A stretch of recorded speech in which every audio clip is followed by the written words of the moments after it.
Energy FM.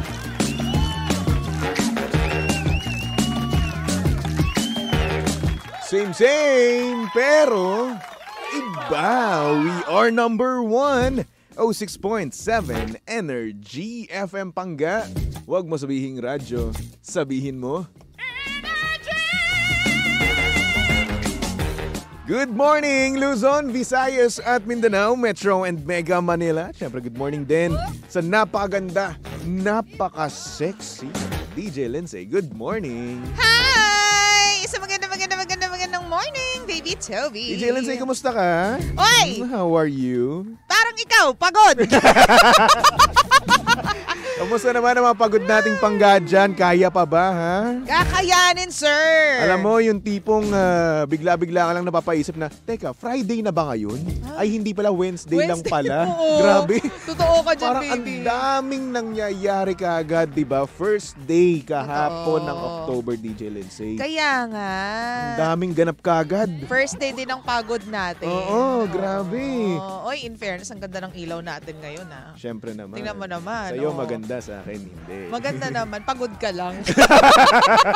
Oo nga pala. Wala pala sa ilaw. Sa mukha ko lang talaga. Mukha ko Oo. ang problema in short. Ganun. Di ba may nagsabi sa'yo, pag feeling mo hindi ka maganda, hindi ka gwapo. Di ba?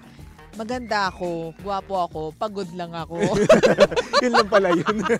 Yun lang talaga, pagod lang talaga. Ay nako, kaya pala ganito yung tsura ko, no? Laki ng eye bags, di ba? Tapos mukhang hindi naligo. Naligo naman ako, by the way. Halata talaga na pagod ka, baby. Huwag ka mag-alala. Wag ka nang mag-explain. Yun na nga problema dun eh. Oo. Mukha na nga akong pagod. Wala pa rin bumibaby sa akin. Wala pa rin nagsasabi sa akin na kaya mo yan, baby. Wag nating ipilit. Wala. Wag nating ipilit. Paano ba yan? Masarap sana eh kung napapagod ka, may nagbe-baby sa'yo eh. Kaso wala eh. Tapos aawayin ka kasi hindi mo maibalik yung paglalambing. Grabe naman. Hindi eh. Bakit mo naawayin? Siyempre, papalambing ka dahil ikaw yung pagod. Hindi mo siya lalambingin Yan kasi kasi. gusto mo ikaw yung receiver. Ganyan kasi yung mga babae. Hindi. Minsan na Sinasabi- nga lang kayo Hindi. manlambing, minsan nyo lang kami lambingin at pagod na nga kami. Hoy, Aawayin nyo pa kami. pagod din ako. Baka sabihin ko sa'yo.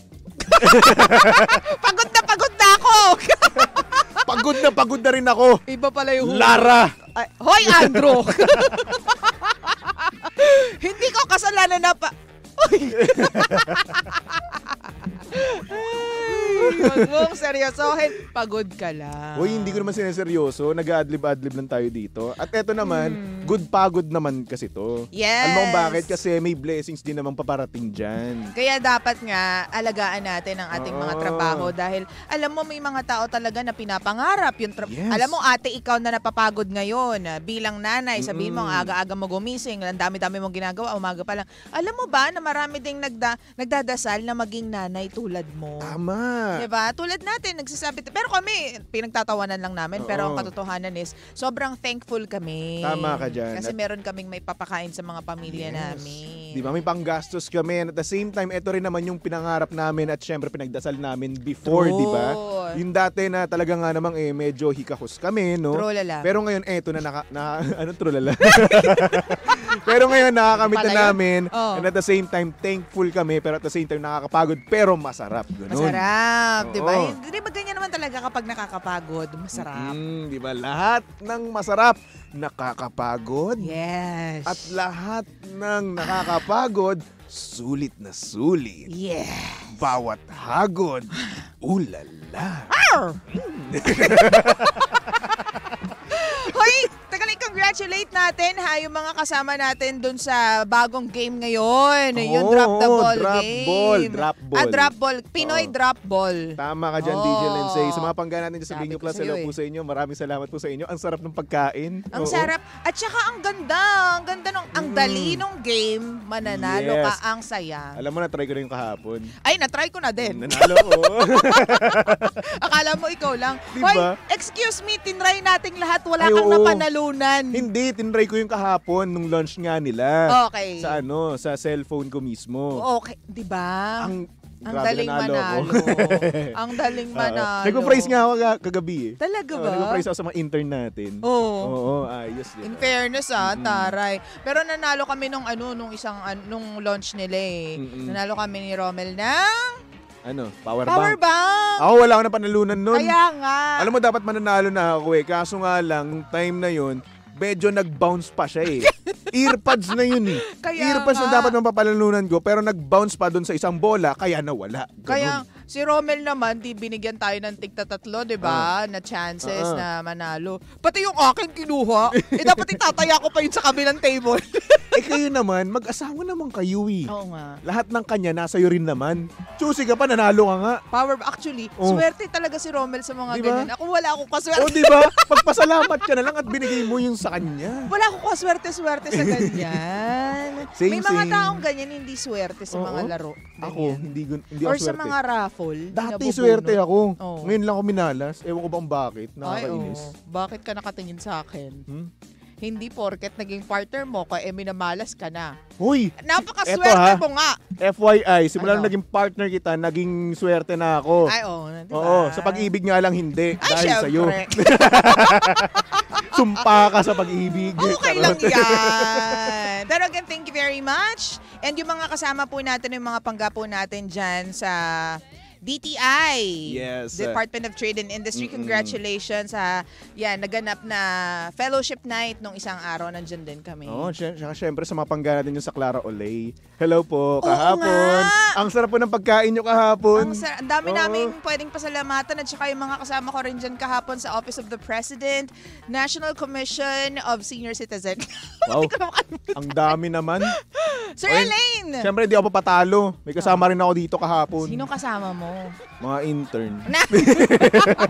Intern, sila chairman. Yan, nagtatrabaho kami hanggang gabi. Diba? Hindi, promise, nagpapasalamat po. Again, Office of the President, National Commission of Senior Citizen, Sir Elaine at saka si Miss Lewis. Hello. Mahal ko kayo. See you. hello po. See you again soon. Very, very soon. Pero yun na nga, DJ Lindsay. Pag-usapan naman natin ngayon yung ating sender, no? Wag na. Oo, sige, wag na. Magtsikahan na lang tayo Correct. dito. Ay, hindi natin pag-uusapan. Alam mo ba? Kwentuhan na lang tayo. Alam mo ba ang sarap-sarap ng pagkain nung nakain natin nung nakaraan? Hindi, ano ka ba? Joke lang pag-usapan natin. Hindi. Papanindigan ko to. Kala mo, ha? Pag-usapan na Hindi natin pag-uusapan to. Hindi. Sabi mo. Pag-usapan na natin. Sabi ng senior ko, wag naming pag-usapan. So, hindi na. Hindi pag-usapan. So, syempre, ang sabi nga naman na nakakatanda, gumalang tayo sa senior mismo natin. So, gagalang ako sa'yo. Okay? Sinong senior? Ha? Ikaw, senior kita. Oh, O bakit? nasan ako? Senior kita. Nagka-amnesia Bilang bigla. nakakatanda ka sa akin. Di ba? Sino ka? O yan, hindi mo na ako kilala, di ba? Sign of aging. Dali na pag-usapan na natin yan. Nakakaloka ka. Ang dami Ay, nako. nakaghihintay dyan sa ano na yan. Eto na nga, DJ Lindsay. Yung Oh. ating sender nga naman medyo naiirita daw sa kanyang mga tropa. Oh, bakit? Kasi nga naman, yung mga tropa niyang lalaki, nag-uusap ng mga kabastusan. Ay, mga bastos talaga. Uy, di naman lahat. Charing! Ito Eh, di, tuloy mo muna for Ito context. naman kasi, kami naman kasi, para sa mga lalaki naman kasi, no? Boys talk yun. Di ba? Yeah. Oh, boys talk, minsan talaga na pag-uusapan namin yung mga ganong bagay. Oo. Ay, nila pala, hindi pala ako kasali. Hindi, wait. Yung babae ang nagagalit sa partner niya. Oo. Kasi Hindi sa nag-uusap partner, sa mga tropa. Sa tropa. Oo, kasi nga naman, nag-uusap nga daw ng mga kabastusan. Ba't ka kasi nandyan? Di ka sumaba sa mga babae. Oo nga. Ganyan din naman tayo mga babae. O, di ba? O, sa kanya nanggaling yun, ha? Sa Ganun true. din naman siya. Mas Di ba? detalyado pa nga tayo magkwento with pictures pa minsan. Oo, tapos sasabihin niyo pa kung gaano kahaba yun sa ano nyo. Hindi totoo. Oo. Kaya alam mo, kapag halimbawa mag-jowa kayo, kung po pwedeng iwasan nyo mag-picture, huwag kayong picture. Lalo na kung ikikip nyo yan. Teka. Sinasabi ko sa inyo. Teka, iniisip ko, meron ba kaming picture ron dati eh? Wala. Wala nga, Kasi wala. kung meron man na ipakita mo na sana sa akin yan. Uy! Grabe naman. Meron akong papakita sa'yo, gusto mo? Ayoko! Ayoko maumay, Toby. Tigilan Ano mo, mo ba't ako. yun maumay? No. Masabi ka na lang ng, ulala. It's a no for me. Shamalama. No. Ganon sa masabi nga, ay nako, Hungarian sausage. Ay, umay na ako araw-araw. Hindi. Pero Diba? yun na nga. Ba't ka kasi Oo. unang-una sa lahat, nandyan ka sa tropa ng mga lalaki. Kung Oo. ayaw mo makarinig ng mga ganyan, edi umalis ka, Umalis mag-zone ka, out. diba? Diba mag-zone out ka Oo. muna kung ayaw mo. Eh kasi naman, minsan din naman kami mga lalaki, di rin naman namin alam na ayaw nyo pala sa mga ganun topic, di ba? Oo. So ang ginagawa namin, nag-uusap lang talaga kami nang walang walang iniintindi na kung sino-sino man. So true. Diba? At meron din naman kasi mga babae na komportable sa mga ganung bagay. Oo. For example, si DJ Lindsay. Nice, I'm one of the boys. Diba? Komportable sa mga ganyan. At minsan, siya pa ang bumabangka. Oh, hindi diba? naman, grabe ka naman. Mamaya may makarinig sa'yo. Oh, hindi. Hindi kasi hindi naman iba magkakaibigan naman. At saka siguro, na din, kapag matured ka na, mau-open na yung world mo sa ganyan. Tama. Pero meron pa rin mga, may mga usapan pa rin na medyo off sa akin. Kaya kapag lumalabas ako. Ganun pala. Alam mo yun, hindi ko para... alam mo yun, magstay doon sa place na yun, iritang-iratan ako, dilabas na lang ako. So far, hindi ko pa na-experience sa'yo. Yung lumalabas ka. Kasi komportable naman tayong magkwentuhan. Tsaka pag nagkikwentuhan tayo, sinisiguro natin walang nakakarinig. Sinisiguro natin na tayong dalawa lang yun nandun kasi baka mamaya magbago yung paningin ng mga tao sa atin. Oo nga, diba? Sa akin naman, wala na. Ang branding ko dito, Kuneho, ganun. Ang tingin nila sa akin, manyakis, ganun. Alam mo bakit? Dahil din sa'yo. Hoy! Kinakalat mo na ganun ako. Excuse me. Sa radyo, sinasabi mo na ganun ako. It's ganyan naman kayo eh. Hindi ako ganyan. Alam nyo kasi sa personal kasi napakabait ko kasi. Hindi, mabait si Toby. Oo, pero tayo lang kasi yung tipo ng tao, huwag nyo simulan. Pag sinimulan nyo, tuloy-tuloy na yan. Baka kasi magsisi kayo. Walang tayuan to. Kayong na mismo madidiri sa amin, ganun. Hindi naman. Pero baby, kapag komportable ka sa mga kakwentuhan mo, madami ka naman talagang ma-share, madami ka ring maiaambag dun sa kwentuhan. Tsaka mag-o-open ka rin talaga ng kusay kapag komportable ka. Pero ako, if I were you guys, sa mga babae, what happens in the bedroom stays in the bedroom dapat. Actually, dapat. Lalo na sa ating mga babae. Ito na rin sa mga lalaki na rin naman kasi sa mga lalaki din, siguro dyan yung uso yung mga talk and kiss eh. Kiss and talk pala. Ganun. Kiss and tell. Kiss and tell. Yun na yun, sige. Kiss and talk. Parehas din naman yun Ito? Oo. Basta yung kiss and tell. Ganun. Kiss and tell. Ayun na nga, kiss and tell. Sa mga lalaki, uso yung mga ganyan. Hindi ko naman nilalahat, pero may mga lalaking ganun. Na kung saan kapag may nangyari sa kanila, tas kinabukasan, sasabihin naman sa mga tropa, ganun. At minsan, detailed pa. Diba? Alam mo, may gaman yan sa akin before na ex ko. Hindi ko alam na kung ano-anong pinagsasasabi niya. Tapos siguro blessed na rin ako na yung mga taong yon sinasabi sa akin na ganito nga yung sinasabi. Tapos kinumpronta ko talaga siya nung nagkita kami. Ano sabi niya? Anong mga kinikwento mo sa mga taong to? Ang tagal-tagal na nun, parang 8 years, 10 years ago na kaming naging mag-jowa. Di ka pa nakaka-move on. Sabi, alam mo yung gusto ko sabihin sa kanya, tigilan mo na. Wala naman pakialam yung mga tao sa mga kwento mo. Diba? Wala lang, flex lang, ganun. Kaya nga, ganun kasi mga lalaki, yung ibang lalaki ganun. Hindi ko sinasabi na lahat nag-exist pa rin naman yung mga magagalang, may respeto, gentleman sa mga babae, ganun. True. Pero alam mo, kung ano man nangyari, paggalang na rin yan sa naging relasyon, kung mag-ex kayo, na dapat kung ano nangyari sa inyong dalawa, let it stay that way. Huwag nyo nang ilabas, huwag nyo nang ikalat pa. Huwag nyo nang ikwento yung detailed, yung posisyon, yung mga bagay na nakita nyo, huwag nyo nang ikwento. Huwag na. Private yan. Mga na yan mga bagay na hindi na yan dapat sinishare sa'yo. Isipin mo na pinagkatiwalaan ka, pinakita sa'yo, ginawa sa'yo yung mga bagay na dapat na ginagawa lang yun sa panghabang buhay, di ba? So true. Pero tapos ikaw, sasabihin mo lang din sa iba. Ikukwento mo pa ng detailed, di ba? Tapos pagmamayabang mo pa na eto, ginawa namin to, Pero alam mo, baby, may mga lalaki kasi at babae na rin. Sige na, isama na natin both genders.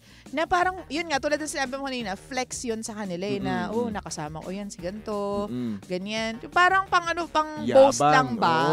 Ganun. Ay, nako. Ikaw ganyan ka ba? Hindi ako ganun. Oo, kasi nga naman, may respeto kasi ako.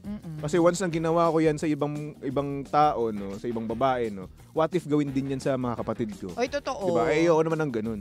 Napakabilis ng karma. Oo, karma is real. Ako sinasabi ko sa inyo, nararamdaman ko na yan. At hindi nyo magugustuhin. Hindi nakakaganda, be, na ang dami mong kinikwento, di ba? Halimbawa, mga babae. May mga ganyang babae yung madaldal na, uy, nakasama ko na yan si ganito. Uy, nakaano ko na siya, ganyan-ganyan. Nagstay lang naman kami sa kwarto. Be, hindi mo kinaganda. Siguro, bida ka sa panahon na yon, doon sa moment na yon, bida ka, pero kapag napag-usapan niya ng ibang tao din, hindi mo ikinaganda yan. Baka ikasira mo pa yan. And that goes the same sa mga lalaki. Hindi nyo kinapogi yan. Oo, pero syempre, kinaastig sa tropahan, ganun. Sa tropahan. Ganun eh. Kasi naman sa amin kasi mga lalaki, no? Ano lang, parang flex dito, flex doon yung mindset namin eh. Di ba? Oo. Siguro, the more na may na-experience ka, the more na mas astig ka sa mga lalaki, yun yung iniisip, yun yung mindset ng ibang lalaki. Astig, astig. grabe, Pare, gwapo mo talaga. Hayip naman, nagawa mo yan. Di ba ganyan yung mga kantsawan Oo, sana all, ganun. Tibay mo. Di ba? Tibay mo, pre. Grabe, iba ka pare. talaga, orb. Tigasin ka, pre. Ganyan. Sa mga babae naman, hindi eh. Kasi, ewan ko, usually ang naririnig ko sa mga babae, yung mga hinaing eh. Hinaing? Kilig at saka hinaing. Ganun naman kasi talaga mostly yung mga pinag-uusapan nyo eh. Yung girl talk nyo. Baka wala lang ako sa hulog madalas. Minsan kasi zone out ako. Wala rin kasing, wag na natin ikwento, haba na naman. Okay, sige. Yung group of friends kasi, wala naman akong ganun. Isa-isang tao lang lagi. Okay. So yun ako naman, sa mga tropa ko naman, no. Sa mga ka-close ko, ayan, tulad nga sa inyo, kay Kuya Jim, pa Jackson, kay Chico, doon lumalabas yung sungay ko.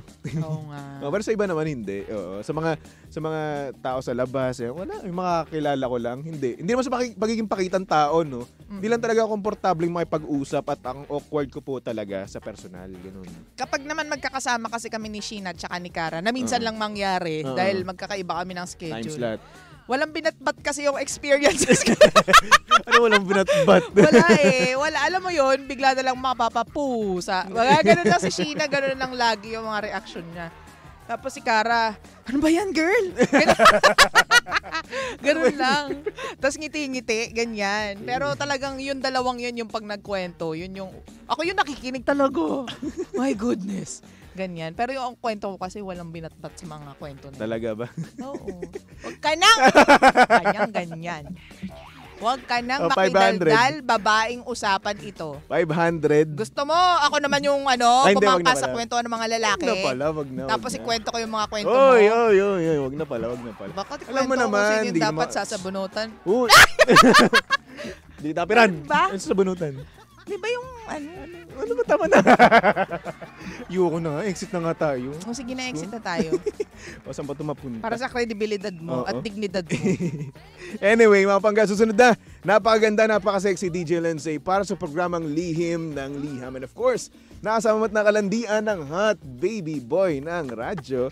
Walang iba kung hindi si Baby Toby. At syempre, pangga, si Baby Toby ay pwede yung stalk at i-follow sa lahat ng kanyang social media accounts. Hanapin nyo lang, Baby Toby 1067. Okay? Okay! So, for our next song, no, medyo humugot muna tayo para sa mapangga natin dyang may minamahal pero yung mahal nila ay mas masaya sa feeling ng iba. Ouch! Sakit par! Para akong sinaksak! Ouch! Ay nako! Ed Sheeran with a song, Happier. Tumutok lang dito sa estasyong Same. Pero, iba. We are number 1, 06.7 Energy FM Pangga. Huwag mo sabihing radyo. Sabihin mo.